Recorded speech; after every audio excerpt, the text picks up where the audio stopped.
Hey, what is up, y'all? It's Spartacus, and I am probably gonna pull this trade right here. Get Robert Osuna, who could be a great closer, and he's only 21 for Greg Holland, Taylor Jungman, and Andy Wilkins. It's gonna save us some salary, but of course it's 3 players combined, and it'll open up, I believe, a rotation spot or bullpen spot, one of the two. Either way, it's opening a bullpen, but it might open up another one, but I'm gonna pull this trade before it goes away because I've been going through some trades, and this so far is the best one that they've suggested, and I don't really have a problem pulling this one, so I'm gonna get Robert Osuna now. So we now have our youth at the position. Apparently we need to get someone from Mexico just so he's happy. Well, he's happy now, but so he's like ecstatic. But regardless, now we got Robert Osuna.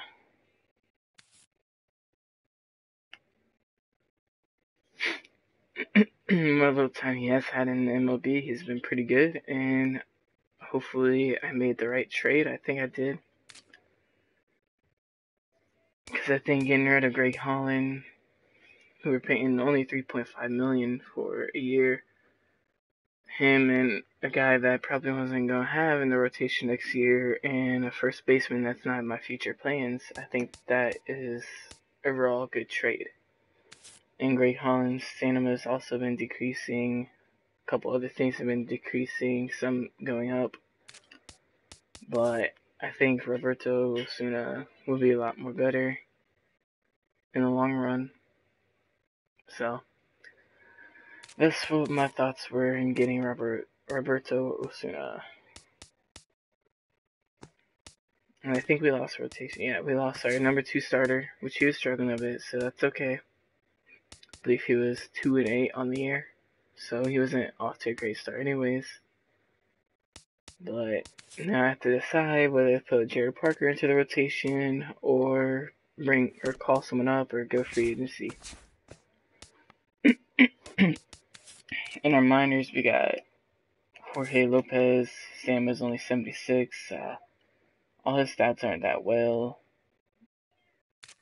He's 23. He's having a good year in the minors. I mean, I'll probably move everyone up a spot. Probably have to go to my bullpen early a couple games, but that'll be okay. And then there's Zach Davies. He's a right-hander. He's struggling this year, however. He's had previous big league experience, so it was very little. From what it looks like, he's pitched okay, not great. Then we got Nathan Kirby down here, but he hasn't thrown a pitch yet in AAA, so we're not going to call him up. And most of these guys are down in AA. Yeah. So it's either call up Jorge Lopez or have Jared Parker start the game. And the only problem with Jared Parker starting the game is his control and his K-9.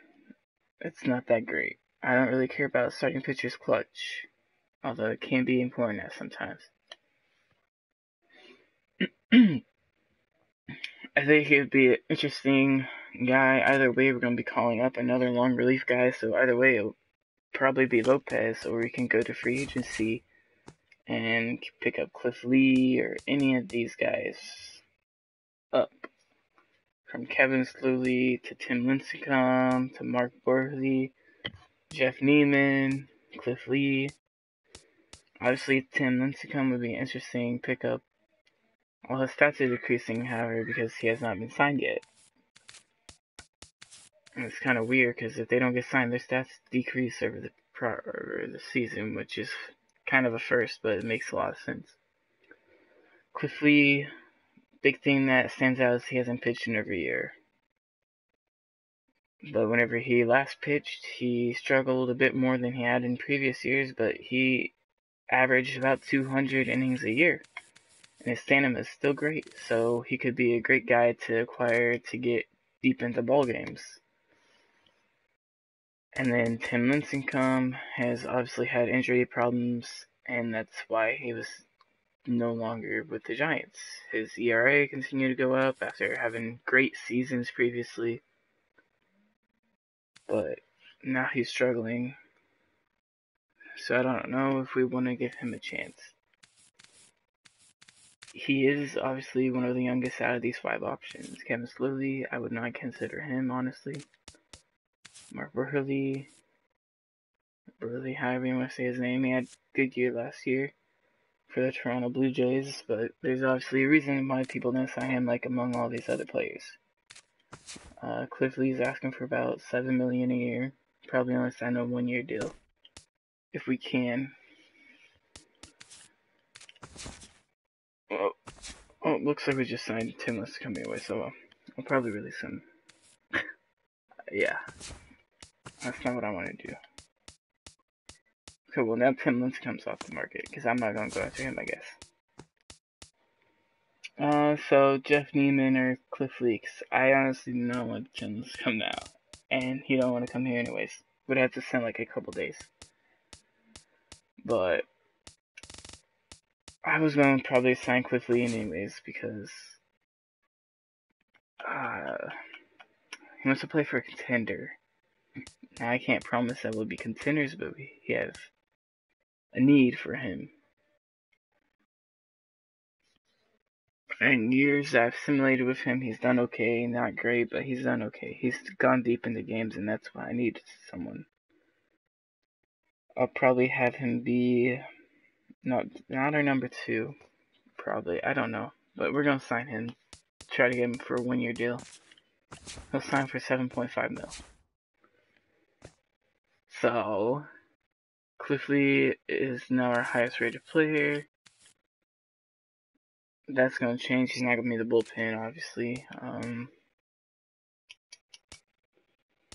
So now we have 2 good lefties in our rotation.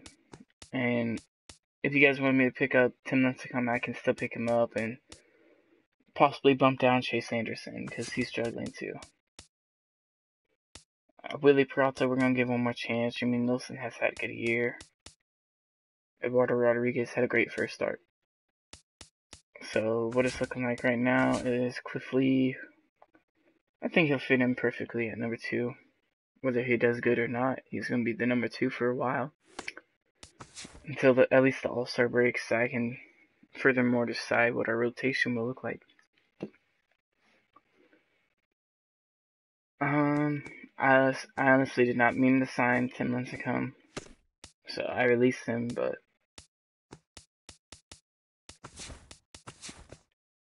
someone could claim him, and if they do, that's good for him, because he's going to be playing somewhere, and he'll have, I don't know if their contract follows, but they would have him until he's an old man, unless they release him. In baseball terms, old man, like Cliff Lee. I think that Tim Lincecum would have been interesting, but honestly, with all his stats the way they are, I need someone that can go deep, that has decent control, which Cliff Lee doesn't really have great control, but he's Cliff Lee. I would have been okay with another righty, but lefty's pretty good to have in your rotation. I think having 2 lefties make the rotation more dynamic, because then if you go against a good lefty hitting squad, you can have your righty start. If, for say, we made it to the playoffs, you can have your lefty start at least 2 games in the series. Meanwhile, if you went against a team that dominates left-handed pitchers, you can have your 3 righties go. And then, it's not guaranteed, but you have a better chance to win if you have 3 good right-handed pitchers. And I think Nilsson could be a good pitcher. Willie Peralta has shown some bright spots throughout his career. Not really ERA-wise or whip-wise, but from what I've played with him, he's had some decent games with me. Chase Anderson had an okay outing last time. He's kind of like the project player. He's getting up there in age. He was a late call-up in his career. But out of our top 2 guys, we have one guy that can pitch decently, and then the other guy can eat up innings at minimum. He could be greater than that, obviously, by his stats. But then again, he has not played in a year, but he has 5 pitches to work with, which I love out of pitchers. And undoubtedly, he's a future Hall of Famer. based on his stats over his career, he should be a Hall of Famer at minimum. I mean, at minimum, he should be considered to be a Hall of Famer. I don't know if I'll play any games today, but I will post those up. I just figured I would get some updates on the Brewers franchise. I was also looking at some other trades. It's going to go to a blue screen real fast because I had to check out these screenshots that I have.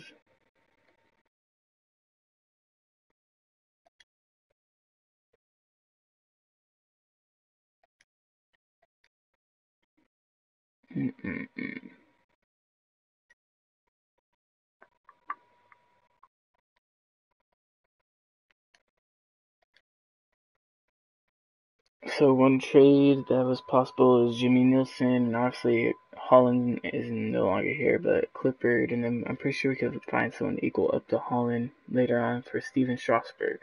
And he's going to be a free agent, so we would have to pay him a lot of money to keep him. And then, let's see, do I have any others? Is this one? Then we also try to work out one that involves Jorge Lopez, Duran Sanchini, and Michael Reed for Taijuan Walker. Walker is struggling currently with the Mariners, but he could be an interesting pickup because he's only 23.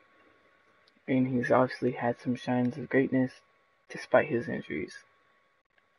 Another trade that could have been pulled off is Jorge Lopez, the same players that we offered in last trade, for Lance McCullers. And McCullers has a little bit less experience than Taijuan Walker, but he has not been hit with the injury bug yet. He's already 86 overall at 22 years old. And then the last one I think I was looking at was for Julio Teheran, and it's with the same exact players as offered before. And he's currently struggling with the Braves, but he's not playing on a contender either. I mean, we're not much of a contender, but he has 3 years left on his contract. And his salary is $4.6 million. So it would be an increase in salary in 2 of these trades. But in the end, both of those trades would be well worth it. However, Steven Strasburg is obviously about to hit free agency, and I don't know if we'll have the money to pay him. Meanwhile, the other guys we at least have under control for 3 to 4 more years. So those would be interesting people that I'm thinking about pulling off. If you have any comments on that, please leave a comment down in the comment section on YouTube. I will probably also start a poll since I have it in actual video form now, so I can remember what the players are. As of right now, we still have Roberto Osuna, Tyler Clippard, and Tyler Thornburg. Those are guys that I like in our bullpen.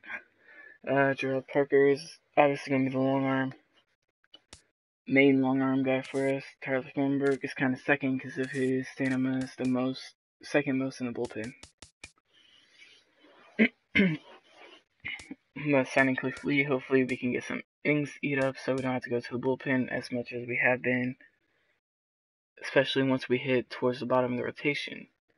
Eduardo Rodriguez went almost 8 innings full, so he could be a potential inning eater with 84 stamina. But Chase Anderson's only at 80, and he went like 6 innings or something because he struggled. I'm not even sure, I'm gonna have to look back, but he didn't go as deep as I wanted him to. And then Jimmy Nielsen, who is our, in quotes, ace, only has 78 stamina, so at the All-Star break we might make Cliff Lee the ace, just because Jimmy Nielsen, in my mind, does not deserve the status right now, but he's pitching well enough to be considered at least a number 2, but we still have to see how Cliff Lee is going to pitch. I will post. And there's no stopping us right now. I feel so close to you right now.